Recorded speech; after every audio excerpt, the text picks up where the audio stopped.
एकनाथ शिंदेंचा गद्दारीचा डाग मराठ्यांनी पुसला. मात्र शिंदेंच्या भूमिकेवर पहिल्यांदाच संशय. एकनाथ शिंदेंबाबत पहिल्यांदाच बोलले जरांगे. शिंदेंनी मराठ्यांसोबत डबल गेम करू नये, जरांगेंचा हल्लाबोल.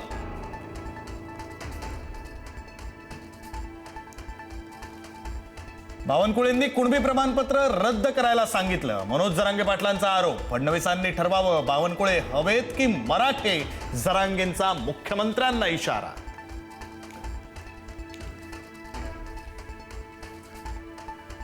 शिंदेंपेक्षा उद्धव ठाकरे बरे असं म्हणण्याची वेळ आता आली. मनोज जरांगेंचं वक्तव्य. आमच्या मराठ्यांच्या मुलांचं वाटोळं करू नका, जरांगेंचं आवाहन.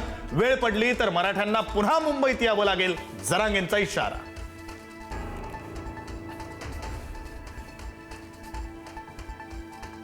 एकनाथ शिंदेंच्या गटाच्या मागे महाशक्ती होती हे कोर्टाच्या रेकॉर्डवर आलं. संजय राऊतांचा टोला. शिंदेंच्या गटात चलबिचल सुरू. आता कोर्टाचा निर्णय अपेक्षित, राऊतांचा निशाणा.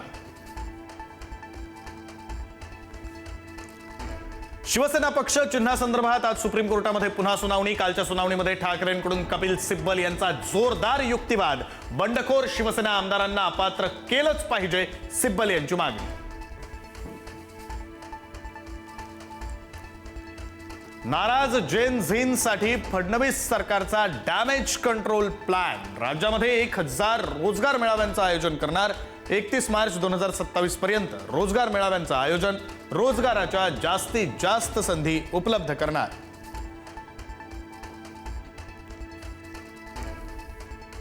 सरसंघचालक मोहन भागवतांचा जेन झींशी संवाद. जेन झी आणि जेन अल्फाशी संवाद साधणार. आज संध्याकाळी बीकेसी मध्ये कार्यक्रम. 100 पेक्षा अधिक शहरांमधून 2000 विद्यार्थी होणार सहभागी.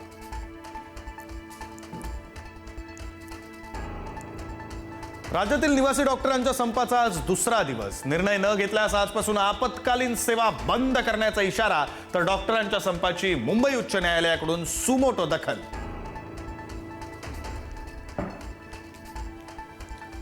मोठ्या आवाजामध्ये गाणी लावल्याच्या किरकोळ कारणावरून दुहेरी हत्याकांड. विक्रोळीमध्ये बाप लेकाची चाकूने वार करून हत्या. आई आणि धाकटा मुलगाही गंभीर जखमी.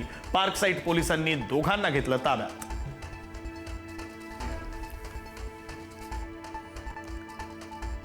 गणेशोत्सवासाठी पश्चिम रेल्वेकडून 7 विशेष गणपती गाड्यांची घोषणा. मुंबई सेंट्रल, वांद्रे आणि वसईवरून सुटणार विशेष रेल्वे. रत्नागिरी, सावंतवाडी आणि मडगावला जाणाऱ्या गणेश भक्तांना मोठा दिलासा.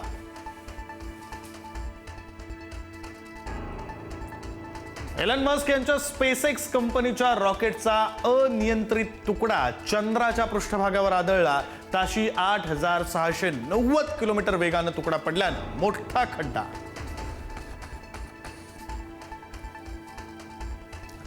शेख हसीना यांच्या पत्रकार परिषदेनंतर माजी क्रिकेटपटू शाकिब अल हसनच्या घरावर पेट्रोल बॉम्बनं हल्ला. घरावर दगडफेक करत केली तोडफोड. हल्ल्यामागील नेमकं कारण अस्पष्ट.